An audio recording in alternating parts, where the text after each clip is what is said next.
Session for today is one of great significance and especially so in today's turbulent times. We have for our panel today on leadership in post-COVID world, what do leaders have to say? Mr. Sarthak Behuria, Chairman Reliance BP Mobility Limited, Mr. Sashi Mukundan, President BP India and Senior Vice President BP Group, Mr. Prabhat Singh, Managing Director and CEO Petronet LNG, and Mr. Ravi Pandit, Chairman KPIT Technologies Limited. Mr. Kaustav Mukherjee from BCG will moderate this session. Kaustav, can I request you to commence, please? Thank you, Kaushiki, and welcome to everyone, my fellow panelists, eminent group of panelists, and my young friends out there. Look, I've been following this, fantastic set of discussions over yesterday and today, and when, we move from what the oil prices are going to be and where the world is going to today's session on energy transitions. I think one thing which becomes extremely important for all of us is to debate and discuss on, what is the new leadership or the new ways of leading that we will see in these times of transition as the, the subject of our discussion today is. When I look back, and try to see the various kinds of leaders, whether it is political, spiritual, religious, social, military, sports, or intellectual, or corporate, one thing that stands out very clearly is, their ability of the leaders to have a vision and guiding direction, their passion and commitment, their ability to communicate with the people and to be able to motivate them, and an action bias behind them, right? And as you see from the panelists today that you see on your, on the discussion today, they are leaders in their own right, both in India as well as global.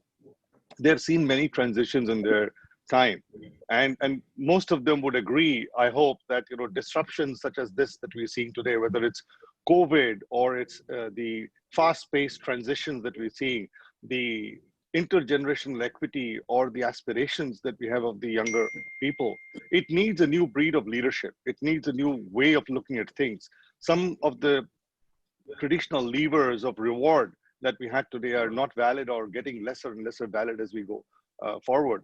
Is economic gratification the only way to lead people? All these questions are up there.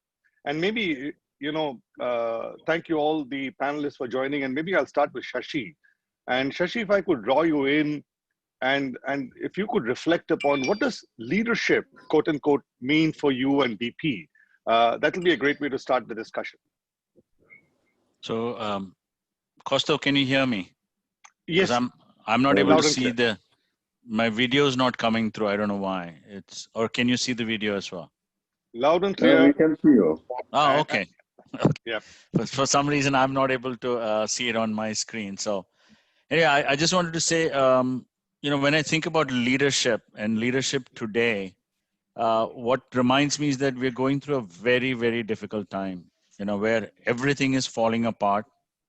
There is no end in sight. And I think this is the time when, your leadership or every aspect of leadership is being put to test. And as a leader, you need to lead from the front. People need to know that you have their back covered. You've got to be calm. You've got to be empathetic. You've got to be flexible.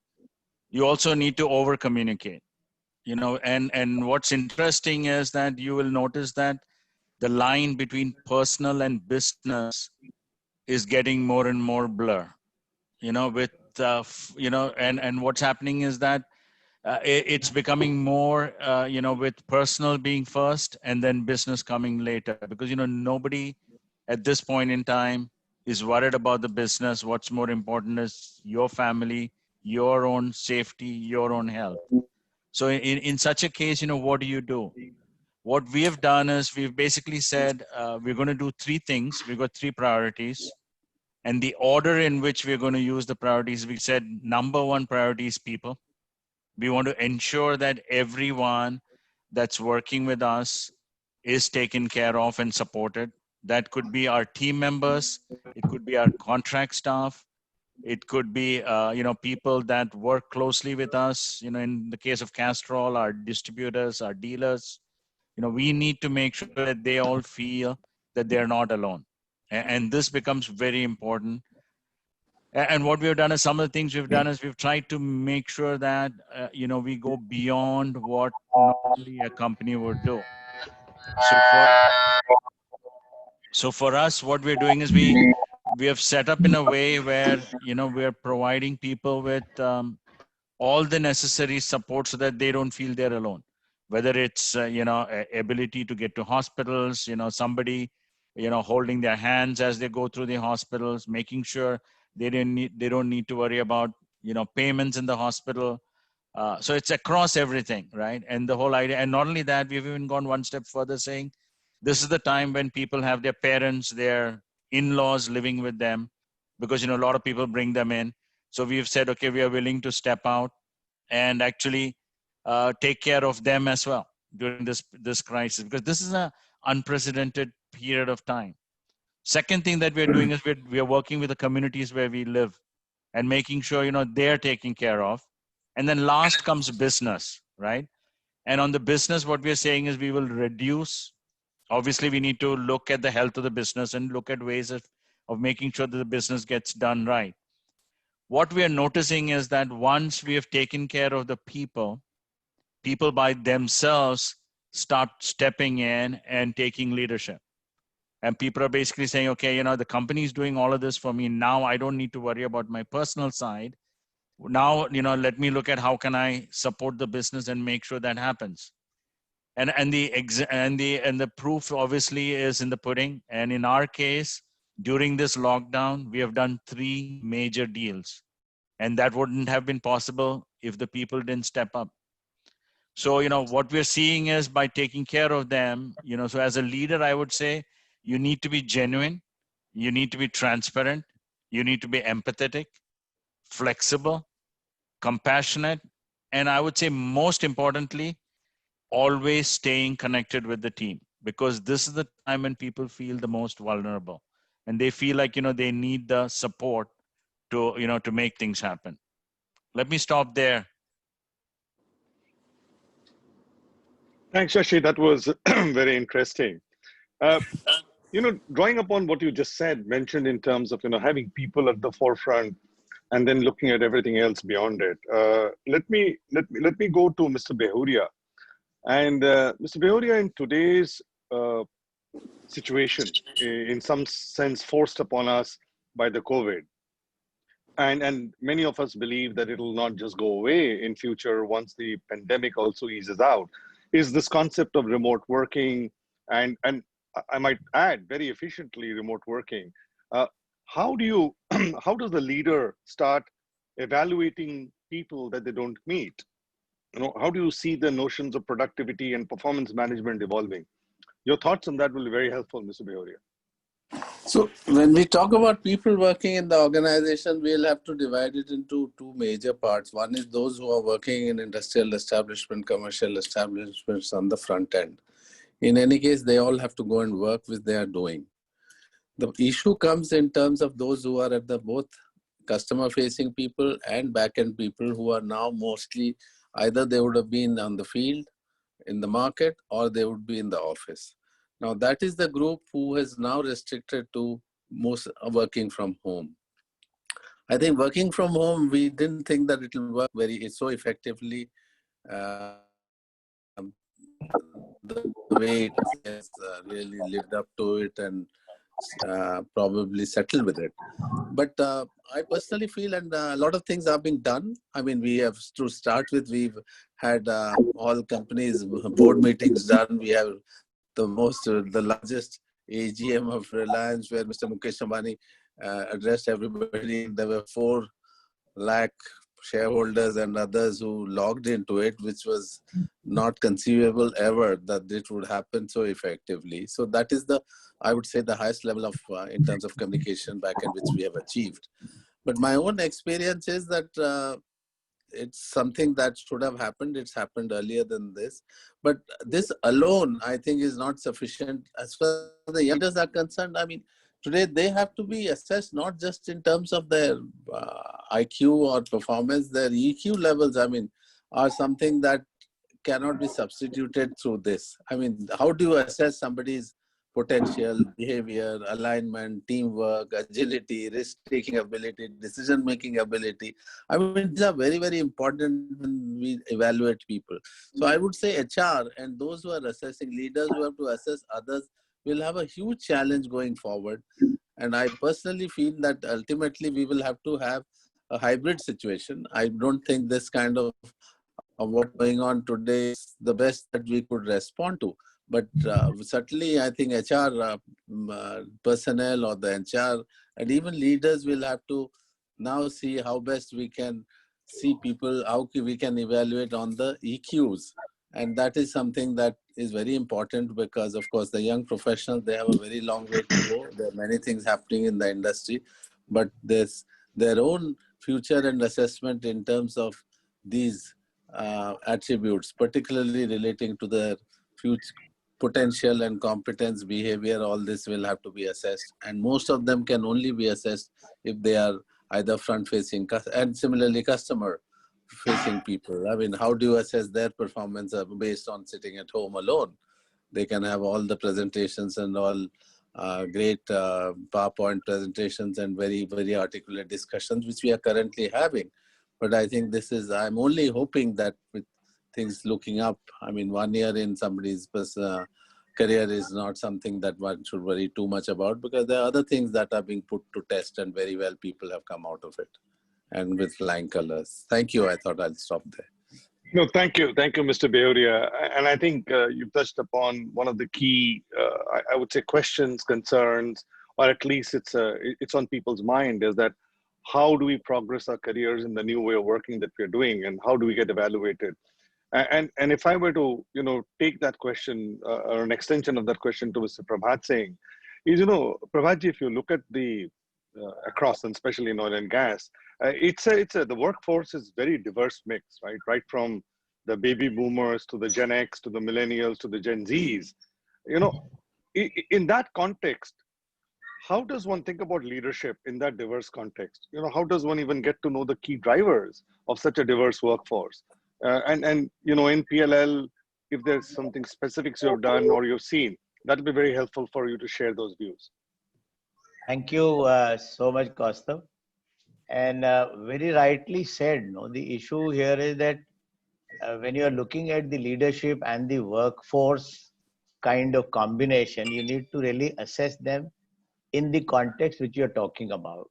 So there are two things which we can keep in mind. One is that what is the workforce, like you said, even in PLL, when I see the baby boomers are the people who may be 5% or so in the whole mix, but they are the decision makers. And then you have the balance millennials and the Gen Zs which are there. So it is very important to understand that on what parameters, whether the leaders, how they are thinking, what they value, how they communicate, and with the technology coming in, what exactly is the role everybody is trying to look at that. So when I would try to draw a parallel, which I've been saying it otherwise also, that family as an institution in India is very strong. And therefore you see a tinge of the family everywhere across. Even in organizations, you will have a tinge. So if I'm allowed to draw a very, very crude parallel, the baby movers who are the decision makers today are coming from a joint family format, which has been deprived of resources, which has been insecure, which has actually been into a relationship where their mindset has been that if they are joining an organization, they don't join an organization alone. They actually join the organization as a family completely.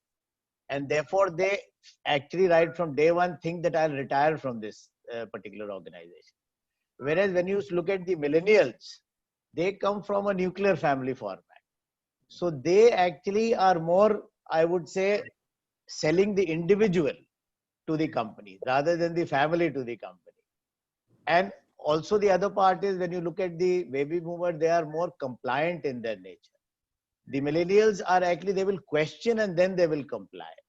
But when you look at the Gen Z who are now coming into the system, they are the guys who are basically coming from either a single parent family or a live-in kind of relationship also.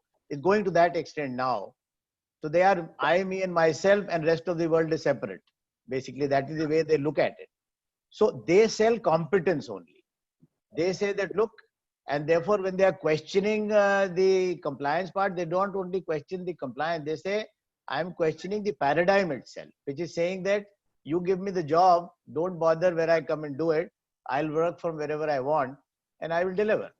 And therefore, it's simply my competence which I'm selling, and therefore not only to a single organization, I would be selling to many organizations at a point of time. When you look at the value system is that the decision makers or the baby boomers, they look at it from the point of view of relationship.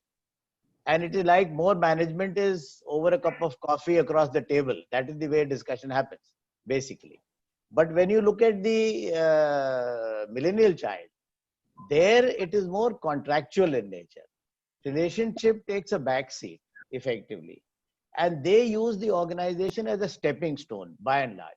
They are not there married to the organization to end with the organization. And when you look at the part of how they are, the Gen Z guys are actually looking at it, they are completely contractual. And they say that, look, why only one organization? I will do this job, you pay me for this. So therefore that relationship is up to that extent only. When you look at the communication part basically is the in-person physical communication is more valid with the oldies. But all the new guys or the millennials, they are looking at emails communication. So they actually go a step further and talk about it in that sense.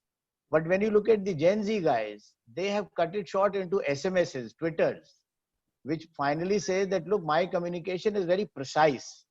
And therefore, I am taking away all the pretense and delivering only the essence out of the system. So virtually what is happening, and this is more of a Western kind of communication, which is more direct, where the communication completion is more the onus of the initiator. Let me give an example on this account. Like supposing if somebody tells me that whether you would like to come and see a movie with me, and supposing I don't feel like, then I will say, नहीं आज पानी बरसेगा और मौसम ठीक नहीं लग रहा है, इस तरीके की बात करेंगे. And then I expect the guy to understand me, and therefore the onus of the completion is with the receiver to say कि ठीक है, he understands that I am not feeling like it, so he'll say, अच्छा चलो, let's forget it. Whereas the Gen Z guy or millennial guy will say that, look, I don't want to go, I don't feel like, and therefore the communication is complete and done with. Technology, when you see, the oldies are actually challenged with technology. Whereas the millennials, they have basically gone in and actually acquired the technology. That is more of a learned behavior with them. But the last part, when you see the Gen Z guys, they have technology in their DNA, effectively. And they are actually having everything. So when you look at all this, and you superimpose with the new paradigm which the COVID has given at this point of time, in the context, then the dice is very much loaded in favor of the Gen Z guys, or even at the fag end of the people, because suddenly we have been forced to work remote. And the way I think Shashi mentioned also, and even Bhuria Saab mentioned, that it is not that it is happening now, it's only happening earlier than we expected. So the point here is that this remoteness, what it is giving you is that it is forcing you to talk with the machine. The jobs have actually suddenly converted into not permanent employment, but gig type of jobs, no, freelance, and you actually have contractual things coming up more. So overall, and the part of EQ, which Bhuria Saab also mentioned, that suddenly the whole leadership now has to, I would say the 5% of the people who take decision, they need to go through reverse mentoring more. They need to actually be trained and actually looked at more, so that they are able to look at the perspective of the balanced 95% people, because what decision you are going to take is going to affect the 95% people. And if you go wrong somewhere, for example, I'll give you, like, for instance, that, and the issue is that supposing there is a reward mechanism which you do, and I, as a decision maker, I'm very happy to say that, look, I will now start giving house building advance to my people. Now, as a baby boomer, I need the asset. I am very insecure, so I want the asset. I want to buy it. But the Gen Z or the millennial doesn't want to buy an asset. For him, the buying an asset is actually a degree of freedom curtailment. So he says, if I buy a house in Delhi, I will have to work around Delhi because what will I do with this asset? So you are giving him one facility which he doesn't want. Rather than that, if you actually package something, and the way we were talking is that if you give him a package and allow him to go to INSEAD to actually do a good job and hone his skills, etc., into the system, he will be much more happy because he's more now experiential. He's more into spending. He's more into living the life rather than anchoring himself there. So overall, I'm just saying on a very broad basis, we need to understand that where everybody is coming from. For instance, today, if I'm actually having dinner in the house and I suddenly have 3 more guests, now हमारे हाथ पैर फूल जाएंगे क्योंकि हमें फिर suddenly होगा कि भाई डेजर्ट कहाँ से लाएं. But my grandchild would simply order through Swiggy and say कि here it is. कोई दिक्कत ही नहीं है, so आपका problem ही solve हो गया. So what I'm trying to say is that all that part, the leaders have to learn the new technology and not to shy away from that and actually be embedded into that system. And the more important part is to see the perspective of the other people where it is coming from, because there is a paradigm shift. So I will stop here because it's a very large thing which I'm talking about, but perhaps we can take it forward in another manner as we go forward. Thank you. No, thank you, Prabhaji. I think one of the very interesting things that you bring about is that today who are leaders by virtue of their designation or position have to learn to lead through the requirements and understanding the diversity in the workforce and what drives them and motivates them. And traditional acquisition of asset is not the way that the new world is looking at. And that sort of leads into my question to Ravi. And Ravi, you are in the forefront of this transitional behavior that we see. So in the context of future of tomorrow and the need for sustainability and intergenerational equity, how do you think a leader of tomorrow should think differently versus a leader of yesterday? And all the leaders of today are in the transition. So, how do you look at yesterday versus tomorrow? Ravi? Yeah. So thank you, Kostu. See, I come from an industry, basically, which is a technology industry. And I work in the area of automotive, which is also like a major paradigm shift happening in that industry. The people that I have are largely in the very, very young age category, Gen Z, as as my other colleague was saying. And if I were to look at the profile of our company, probably 70% would be less than 30. And so that is the kind of a set of people that we deal with. And I see a significant difference in the way in which they are looking at the world around. And I look at it in the context of the sustainability and intergenerational equity part. See, what I have seen is that the importance of sustainability is something that is very strongly felt in this new generation. They are looking at how the world is moving, what climate change is doing to the lives of all the people, and they want to make sure that they don't contribute to that decline in the overall environment. Many of them are also looking at, as a matter of intergenerational equity, are we going to leave a better world for tomorrow or not? And this context is also impacting the behavior with the rest of the world. I believe that COVID is accelerating the change because it's an unusual condition, but I don't think it is making a change in terms of reversal of thought process. The way I would look at it is that due to COVID, I think people's sensitivity to the sustainability aspect has gone up. People are now beginning to feel that if they live a different life, for example, in a company like ours, so many people work from home, and they are seeing that the change in their weather, in their city, is very clear. because I think we are kind of living a different type of life. So the COVID has accelerated some of these factors. So in the context of this consciousness about sustainability, in the context of the consciousness about the intergenerational equity, as heightened by the current COVID experience. What is it that a new leader has to look at? I think that could probably set the question properly. I think as a leader, one has to be far more sensitive about the issues outside of their own companies and the issues as they relate to the society. I think so. This is probably the first major thing that we need to really look at as to how to be in tune with the young generation who is looking at these issues differently. Their commitment is, to me, beyond their companies, even to a certain extent beyond their families, and now they are looking at the society and how things are currently changing. So learning to appreciate how they are looking at the world as compared to what an older generation did is, in my opinion, a very important part of that leadership. They are demanding, of course, freedom. They are very, very non-hierarchical. In our company, I would say 95% of the people call me by my first name.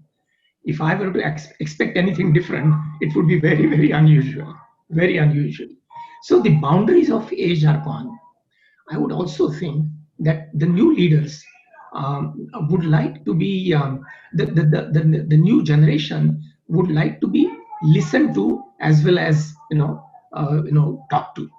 And I think the leaders have to learn that they are not just the teachers, they are also the students.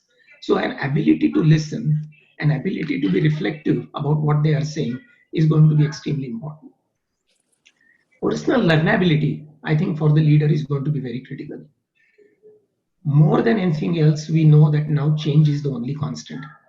Those who are leaders today, in their young age, suppose somebody is in his 40s or 50s, etc., would probably know that every 10 years the world is going to change so significantly that he has to wear the hat of a student all over again.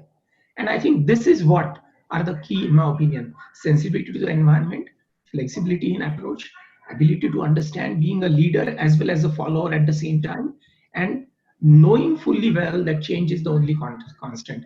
I think these are the key tenets of leadership in the new world. It's an interesting time, very, very interesting time, the way things are changing. Thanks, Ravi. I think hearing Prabhatji, the importance of learning for leaders comes out so very clearly. I recalled, Sashi, in some of our discussions earlier, you talked about a very different or a new way of looking at leadership at BP, something that you would call, and hopefully I'm getting it right, it's called servant leadership, where there is a lot more facilitation and learning. Could you elaborate on that, please? How you came about thinking of it that way, and what has been your experience on that?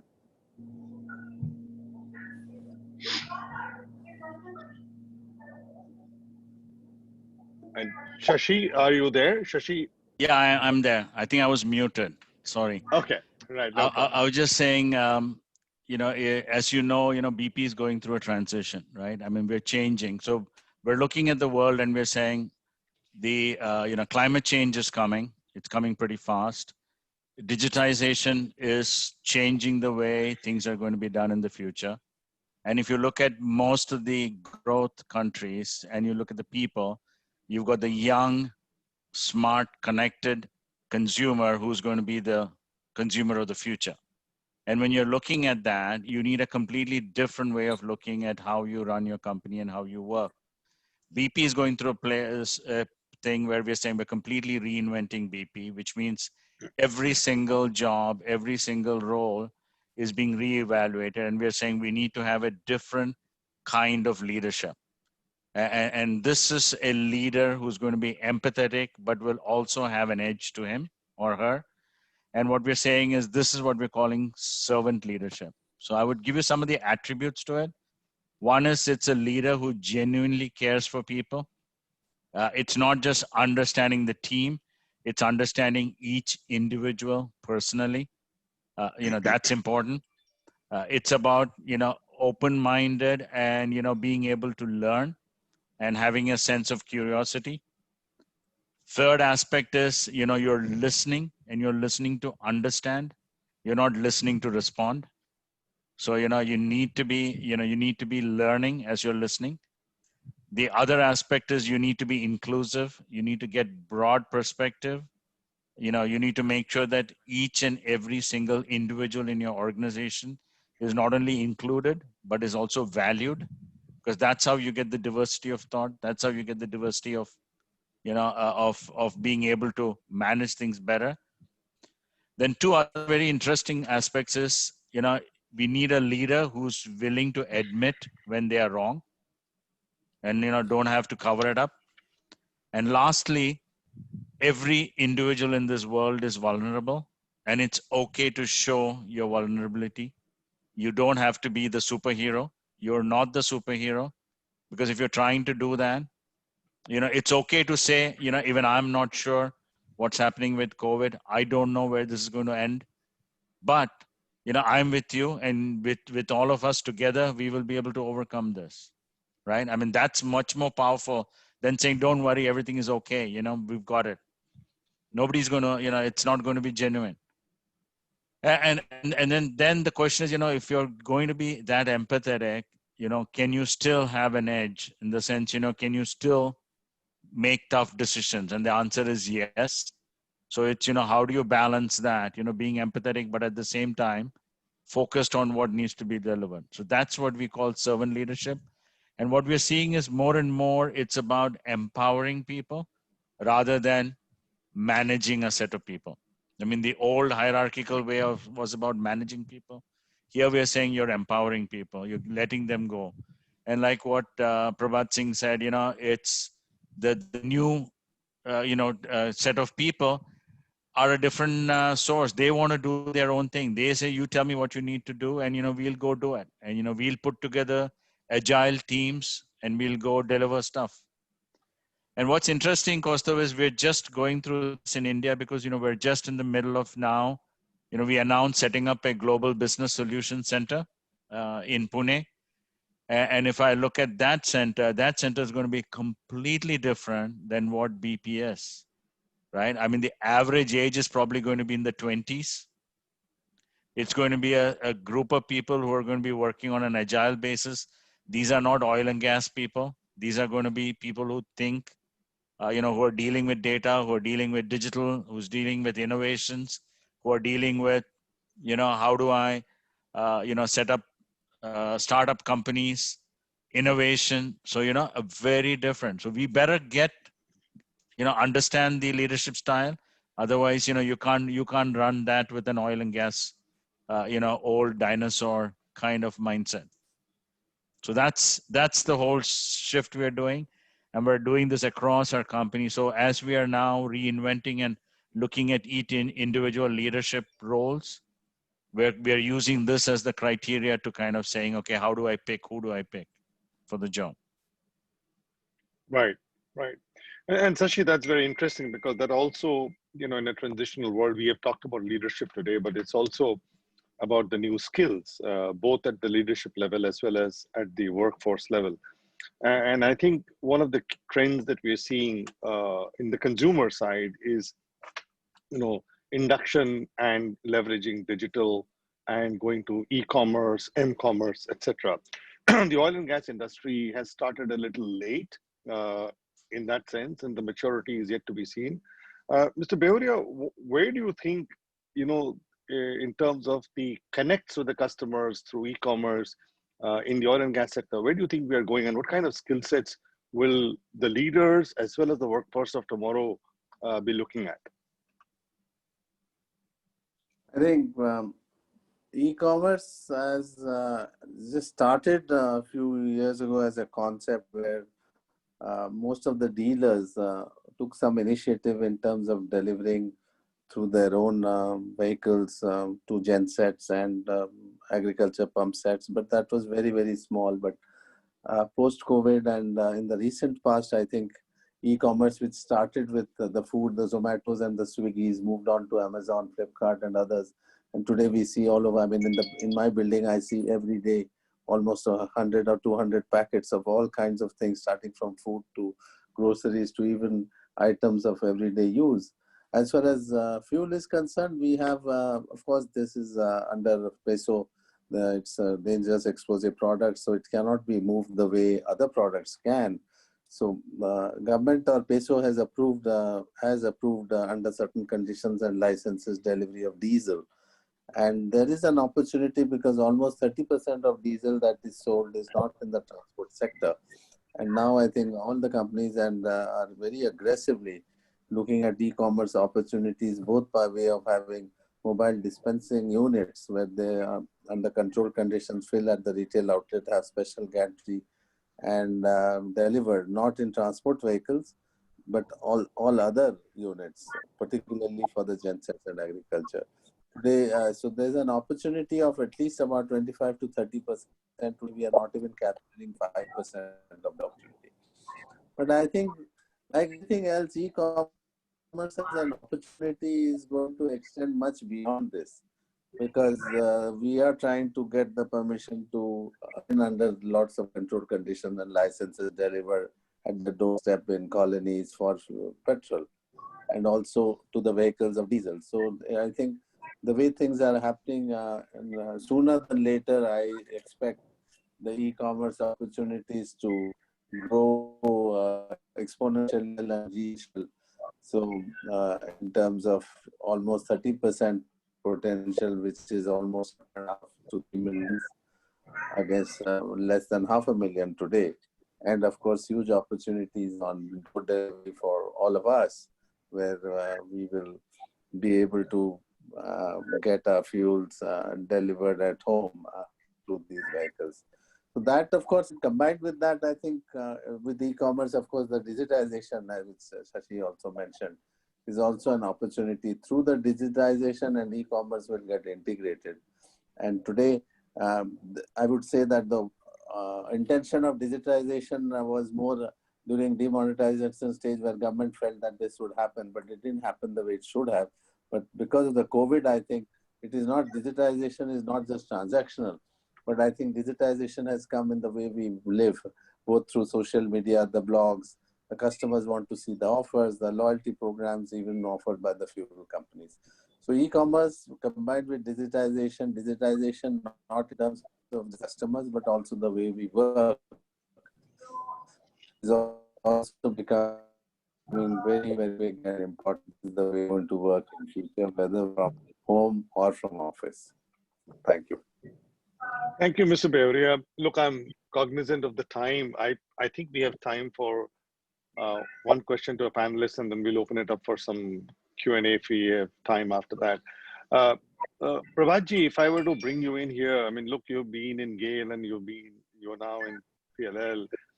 You've seen the issues, and one of the issues in the oil and gas sector, the energy sector for India, has always been our perception of energy security, and how efficiently is the industry working.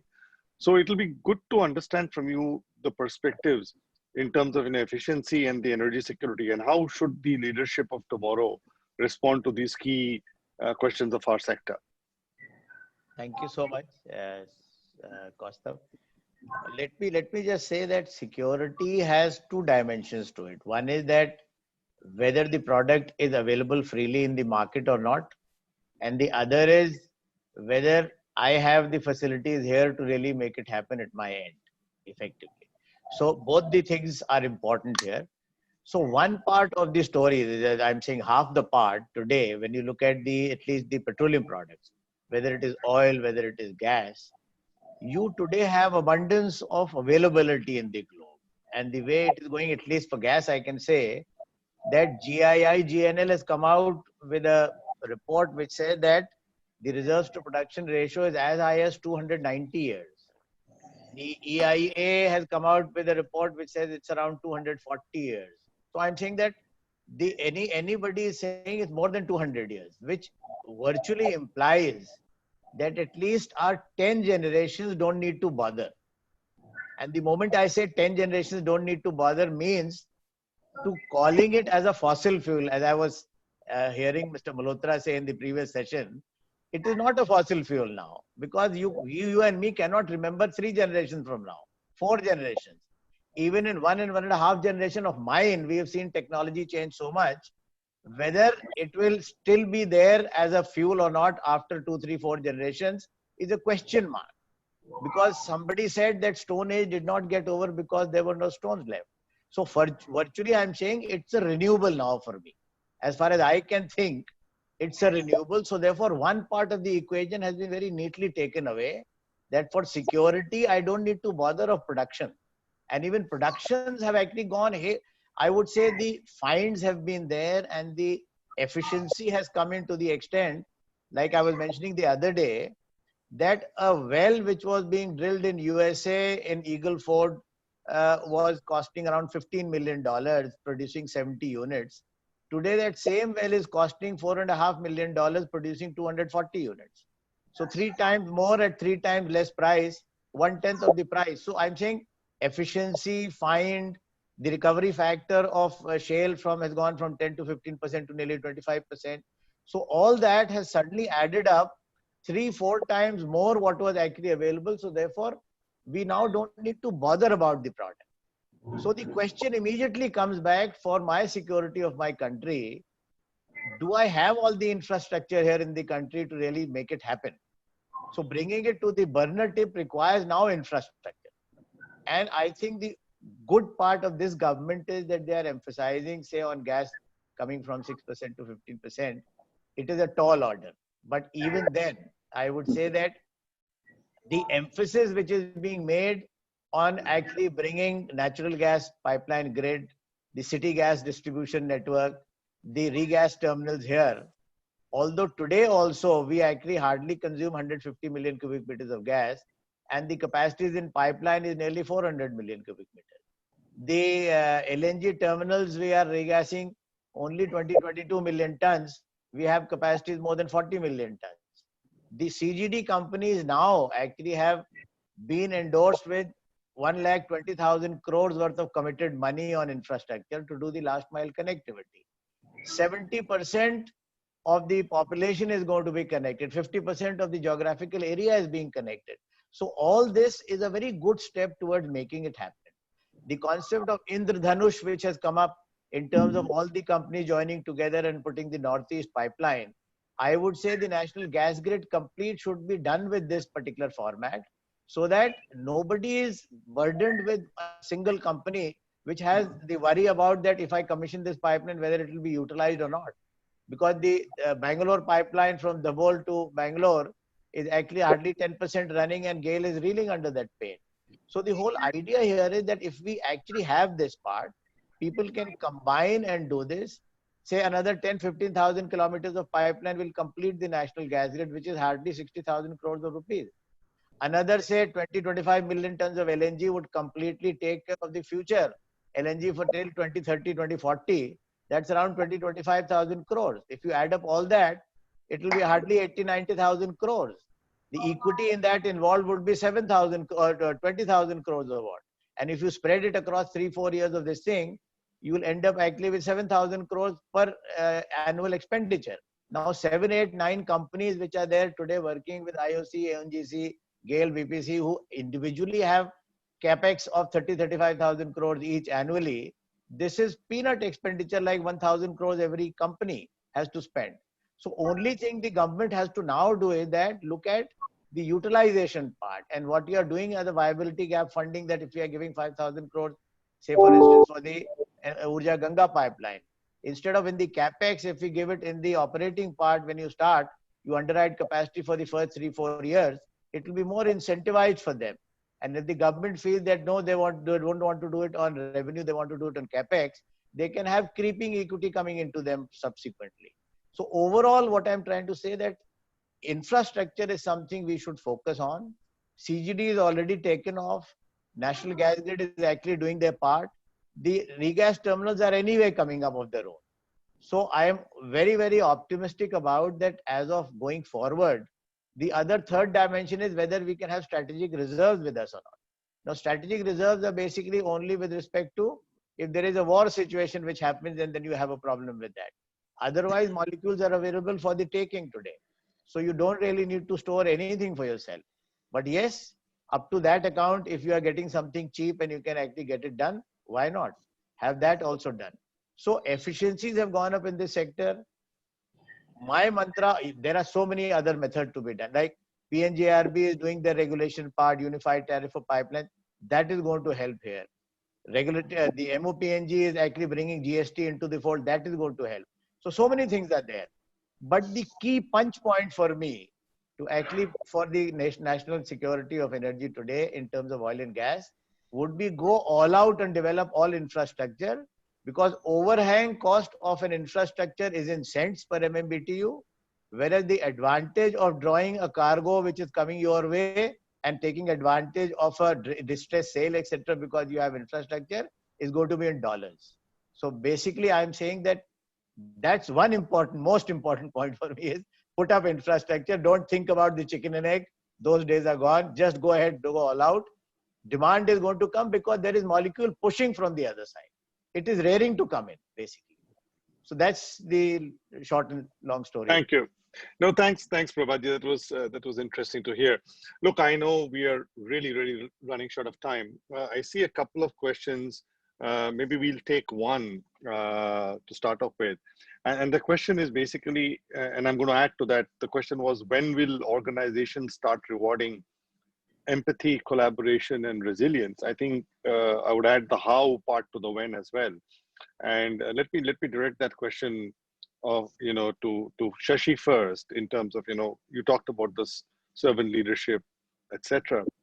So how are we seeing the actual reward coming in the way of people who are demonstrating empathy, collaboration, resilience, etc., the new leadership style? So Costa, the way we do it is in our company is you've got your performance appraisal being done, right? So a key part of a performance appraisal is your behavior, okay? And it looks at these specific behavioral aspects in terms of your, how are you with diversity and inclusion? How are you with, empathy, etc.? And, do you respect people? Do you show courage? All of those things. And then what happens is that if somebody, you might be a super performer, but if you don't meet the behavioral criteria, you are pulled down a notch or two. And if behaviors don't happen, you may even get a below expectations review, and that you'll be put on notice, basically saying, we're not, because that's not the culture of the company. So we're pretty serious about that. And even when we look at promotions, when you look at people for jobs, all of this comes into the picture in terms of, how have they done in terms of values and behavior. So that becomes a critical part. So there are, what you're saying, Shashi, there are clear consequences, and it's communicated to the people that these are the expectations, and there are consequences of not, complying or exceeding those expectations, right? Correct. And that's discussed during the review, whether it's a midterm, mid-year review or the year-end review. Great. So I have time for one more, probably very quickly, and the question to Ravi. Ravi, you're leading, like you said, a very young team out there, and dealing with a topic that is extremely important for all of us. So how do leaders in your organization actually walk the talk and demonstrate the value in a virtual world? So when people are working from home, how do you demonstrate value? Very interesting question, Kosu. Thank you. See, in our company, a person is evaluated on two axes. One is the key result area, and the second is key behavioral area. And I think it's the combination of these two that actually get reflected in their performance. Since most of them are dealing with the young generation, even their performance depends on their behavioral attribute. And so behavior is actually the core of almost everything that happens. And that gets reflected in their semi-annual or quarterly performance reviews.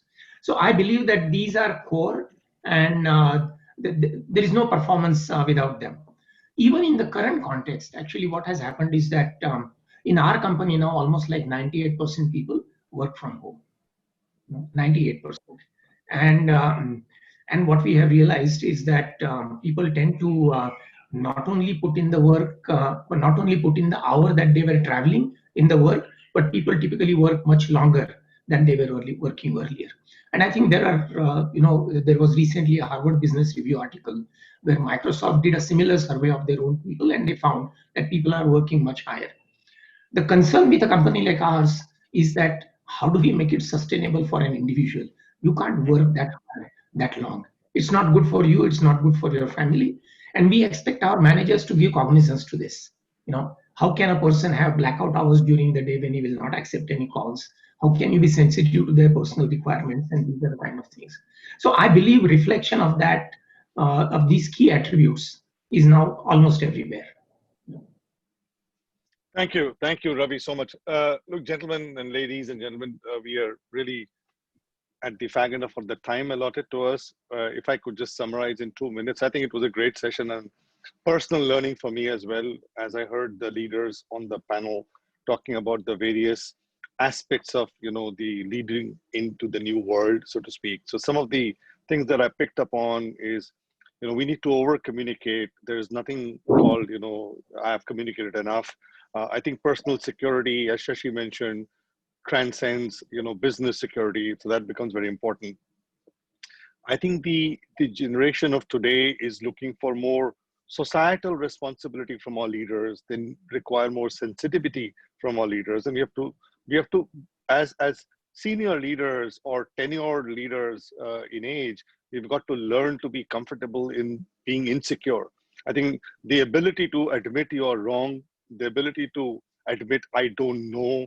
I heard Shashi say something very interesting, that you got to listen to understand, not listen to respond. I think that's at the core of of being sensitive and having the empathy to deal with it, with the new requirements, so to speak. I mean, Mr. Beoria talked about the need to have a different process to be able to evaluate performance, to reward performance. Ravi, you talked about how to actually demonstrate value by communicating, by having systems in place to the people. I think, it's been great.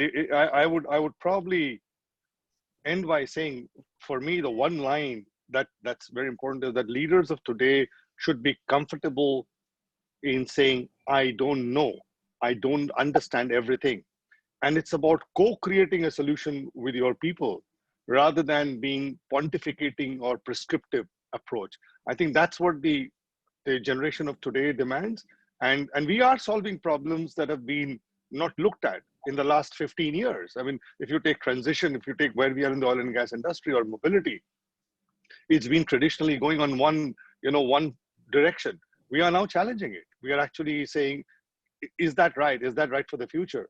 So I think there are many questions out there to which we don't have the answers. And as leaders, it's perfectly okay to fess up and say, we don't know, but hey, let's sit together and solve for it. It's been a great session. I have learned a lot from it personally. And thank you all, Shashi, Ravi, Mr. Beoria, Prabhatji. It has been wonderful talking to you. Thank Thank you. you. Thank you. Thank you. Thank you also, Costa, for conducting it very well. Thank you, RK. Thank Thank Thank you. Thank you, Dr. Malhotra. Thank you. you. Thank you. Bye-bye.